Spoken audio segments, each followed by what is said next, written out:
When a car gets old, you replace it, right? It's the same with a wife. You're incompetent and can't even give me a grandchild. Useless as a wife and as a woman. Just disappear already. I had never heard such reasoning before. I couldn't even muster the energy to argue back. Because I'm a cancer patient, lying in a hospital bed. Just a few minutes ago, an unbelievable truth came to light. And those were the words, hurled at me by my mother-in-law, Nancy. My once beloved husband, now grinning wickedly beside Nancy, looked at me as if they were the demon and her minion. I stared back at them silently and pressed the nurse call button. My name is Rebecca, a 33-year-old housewife. I've been married for 5 years to Oliver, a doctor I met at work. Our marriage seemed problem-free, but that wasn't entirely true. Oliver worked at a hospital where his father, Elliot, was the chief. Initially, despite his busy schedule, he made time for me. Back then, I worked in medical administration, proud to be a part of the healthcare field. However, as years passed, Oliver started to come home less and less frequently. I wasn't naive. Hiring a private investigator, I discovered Oliver's affair. I chose to confront him in the way he'd hate most. Elliot, Nancy, Oliver's having an affair. I'm considering divorce. My in-laws, especially Elliot, were shocked and outraged. Oliver, you're unbelievable. Rebecca's going through a hard time. Be more like Lawrence. Lawrence, Oliver's cousin and fellow doctor at the same hospital, was well liked by patients. He and Oliver didn't get along. Eventually, believing Oliver's claim of momentary lapse, we chose to rebuild our marriage, partly because I was pregnant with Oliver's child. His late returns began around my pregnancy. Then, perhaps out of guilt, Oliver became kinder. I couldn't fully forgive him, but I hoped to one day. I first noticed something wrong with my body late into the pregnancy. That's odd. The baby's movements, once so lively, were absent that day. I could hear my heart pounding. Rushing to the hospital, the doctor said, "Please stay calm. The heart has stopped." Impossible! Just last night, there was so much movement. Tell me it's a lie. Tears streamed down my face. Oliver and the doctor talked, and soon a sorrowful delivery began. I was given drugs to induce labor. It was painful. My son, born from such effort, was beautiful but silent. Beautiful, isn't he? Oliver and I wept uncontrollably. Afterward, I quit my job and stayed home. Oliver was depressed for a while, but a month later, he said insensitively, "Why are you still upset? We can just have another child." Furious, I retorted. "Just have another? Don't talk about it like it's a thing. You, with your painless experience and affairs." To my outburst, he replied, "That's over. Don't bring it up. Do whatever you want." Oliver left and didn't return for a while. He seemed to have gone to his parents' house. Days later, Nancy visited. Rebecca, it's unfortunate about the child, but Oliver feels the same. He's reflecting every day at home. Please forgive him. You can have another child. I was infiltrated by Nancy's echoing of Oliver's words. This is between us, so please leave us alone. Besides, I still can't forgive Oliver for his affair. I didn't divorce him then because I was pregnant with our son, but now, at my words, Nancy sighed heavily and said,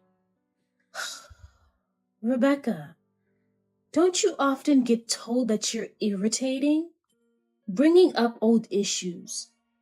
Oliver apologized properly. What else are you dissatisfied with? Speak up! Maybe it's your fault he cheated. Stop making it sound like Oliver is the only one at fault. It's upsetting. Her glare was piercing. What? Did she just say that? He apologized, so it's okay?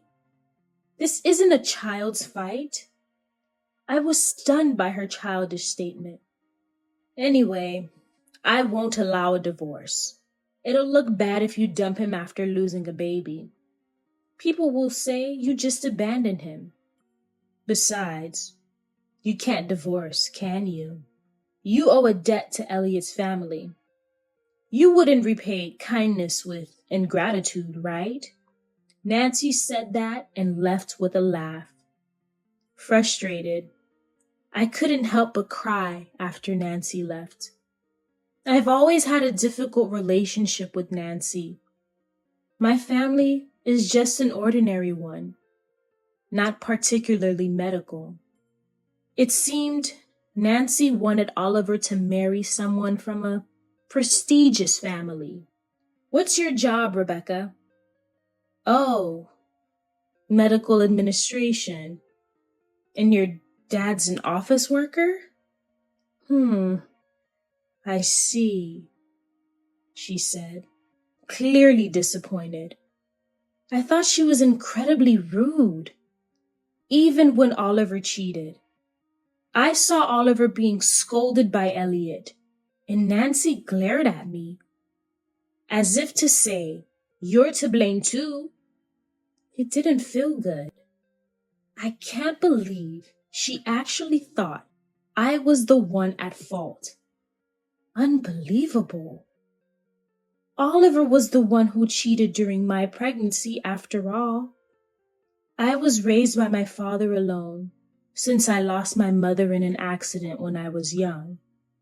My father, who lived alone out of the state, found out he had cancer after I got married. It was pancreatic cancer. With few hospital beds available in the countryside, especially for the elderly, it was hard to find a place for him. Then Elliot offered to help at his hospital. I knew it wasn't aggressive cancer, but my father passed away 6 months later. Still, I was grateful for the extra time I had with him. Nancy must be referring to that favor. I'm only thankful to Elliot. I had nothing but contempt for Nancy, like she was some kind of devil. After that, Oliver would come and go from our house. Our marriage was completely broken. During those days, I started to feel unwell. I felt terribly weak, short of breath, and my heart raced with just a little effort. My fever wouldn't go away, and I thought it was just a cold, but the symptoms were different. Bruises appeared all over without any injuries. Then I started getting nosebleeds. Seeing me like this, Oliver said, "You come to the hospital tomorrow. I'll examine you." Was he worried about me as a doctor? It had been a while since Oliver spoke to me.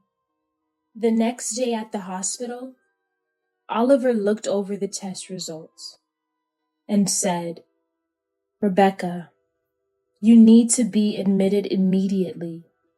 "What?" "Leukemia, a type of blood cancer." I was shocked, but fortunately, it was caught early. I didn't receive a terminal diagnosis like my father, but started chemotherapy. Your attending physician will be me, and your nurse is Sally. Call me if you need anything. I'll be right there. Sally was someone I didn't know from my time working there. Her youth and brightness gave me a bit of energy. Soon after, treatment began. "How are you feeling?"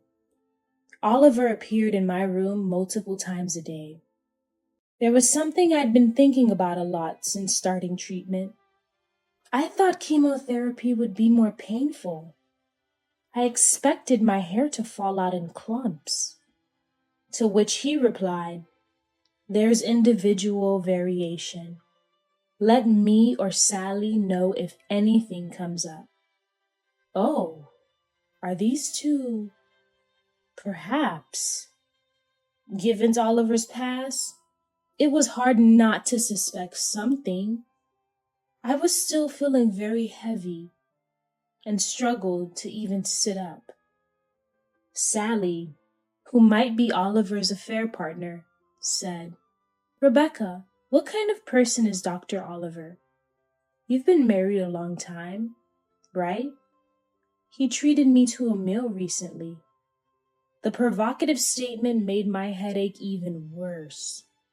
A few days later, I came to know a shocking truth. I felt sick and spent most of the day sleeping. Once, when I woke up, I heard muffled voices conversing. The curtains were drawn, and just as I was about to call out to the people sitting on the sofa beyond them, I heard a horrifying conversation. "So, how's Rebecca doing? I came here hoping to see her suffer, but she's just sleeping. How convenient." Even without seeing her, I knew who it was. It was unmistakably Nancy, whom I despise. She's stable for now. But yes, everything is going as planned. Oliver's voice? What plan?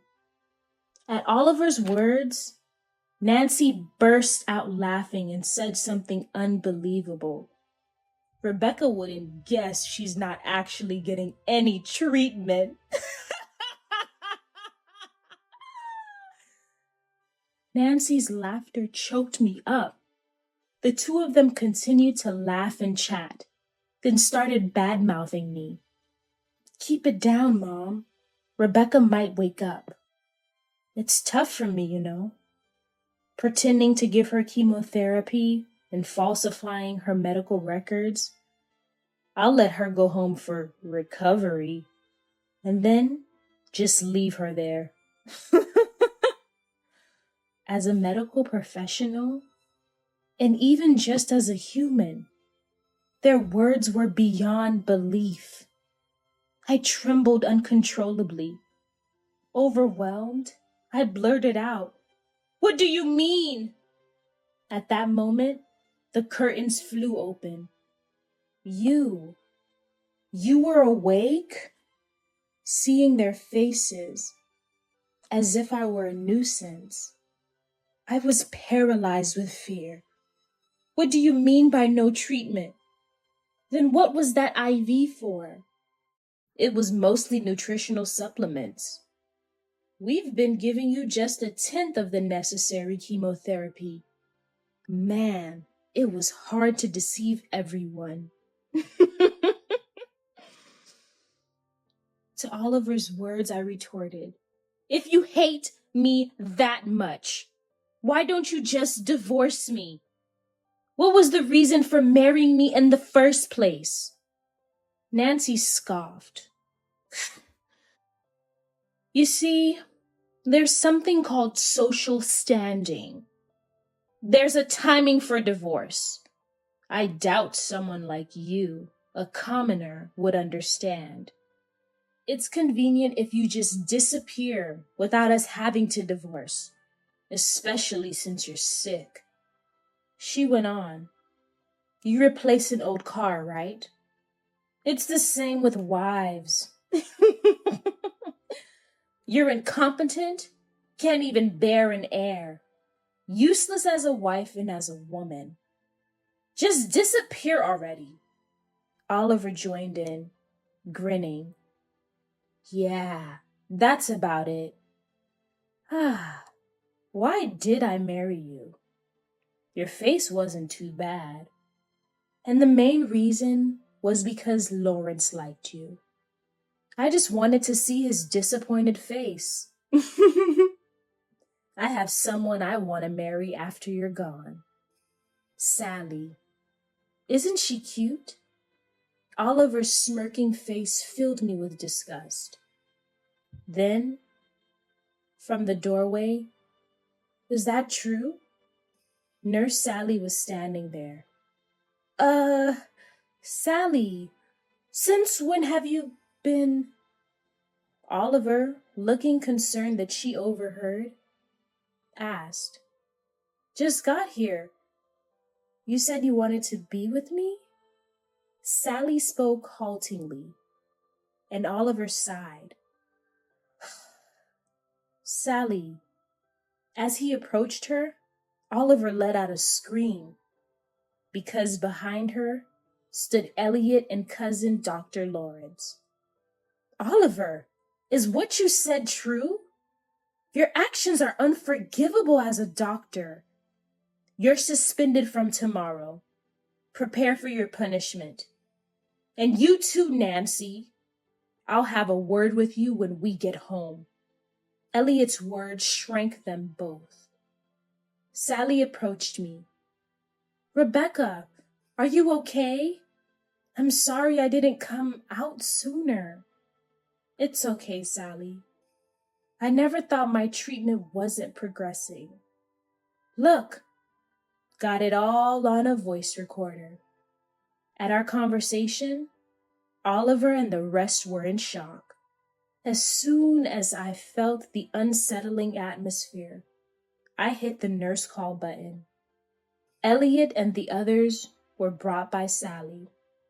I had thought Sally was Oliver's affair partner, but after seeing her dedication, I apologized. Sally, I'm sorry if I'm wrong. You and Oliver are... She looked puzzled and then exclaimed, Me? Impossible! To be honest, Dr. Oliver has a pretty bad reputation among the staff. Absolutely out of the question. It was creepy the way he wouldn't leave my side when we went out for a meal with a few others. Oh, I'm sorry for saying he's creepy. I realized I had completely misunderstood. Seeing her changing expressions, I couldn't help but laugh. I've been thinking of divorcing Oliver once I recover. After thinking for a bit, Sally asked, If that's the case, would you help me with something? As I pressed the nurse call button, I also hit the record button on the voice recorder I had hidden under my pillow. The call system in my room didn't make a sound, and the recorder was given to me by Sally. If you ever feel something's off with the doctor's behavior, please record it with this. And remember, if anything happens, press the nurse call button immediately. I'll come right away. At first, I was confused, but after a conversation with Sally, I despised Oliver from the bottom of my heart. Oliver, not only are your actions towards Rebecca deplorable, but I'm aware of what you're up to. Don't think you'll get away with this, Lawrence warned. Oliver's face paled, knowing he was caught. He crumbled to his knees. Lawrence, acting all high and mighty, but you're just a pathetic man. I know you liked Rebecca, and she married me. Lawrence said, Oliver, you're mistaken. I've had a girlfriend since before you two got married. We're getting married soon. I just respected Rebecca for her dedication at work. Oliver found no words to fight back and fell silent. After that, my treatment began anew. I suffered severe nausea and lost all my hair, even my eyebrows. Looking in the mirror was shocking. But then, this is a gift for you. Sally gave me a wig. It lifted my spirits a bit. After a while, I got divorced from Oliver. As for Oliver, he's now in prison. There had been several cases recently of women being assaulted using psychotropic drugs. The perpetrators were arrested, and it turned out Oliver was the source of the drugs. At first, he denied it, but once the hospital started providing evidence, he confessed. Whether my husband was directly involved or not, the disgust and loathing I felt for a man who was once my husband and a doctor were overwhelming. Oliver's lawyer approached me for a settlement, but I refused. Lawrence had noticed Oliver's suspicious activities and had been keeping an eye on him with his fiancée. Nancy was still saying ridiculous things like, "A divorce would look bad for us." But Elliot snapped. "What does it matter to you? You're no longer part of this family. Just get out." She collapsed, begging Elliot, "No! You're telling me to work now? It's all Rebecca's fault. Everything went wrong when Oliver married that clerk," she said, crying. Illnesses cannot be cured by doctors alone. The most important thing is the patient's own desire to be cured. And we doctors support that. Nurses too. Of course. And without administrative staff, hospitals wouldn't be able to operate. I won't tolerate your disrespectful manners toward my staff. Upon hearing that, Nancy grudgingly signed the divorce papers and returned to her rural hometown. Now, she seems to be scraping by on her pension and the little income from an unfamiliar part-time job. The compensation owed to me and the debts incurred by her son were all shouldered by Nancy, leaving her with hardly any money.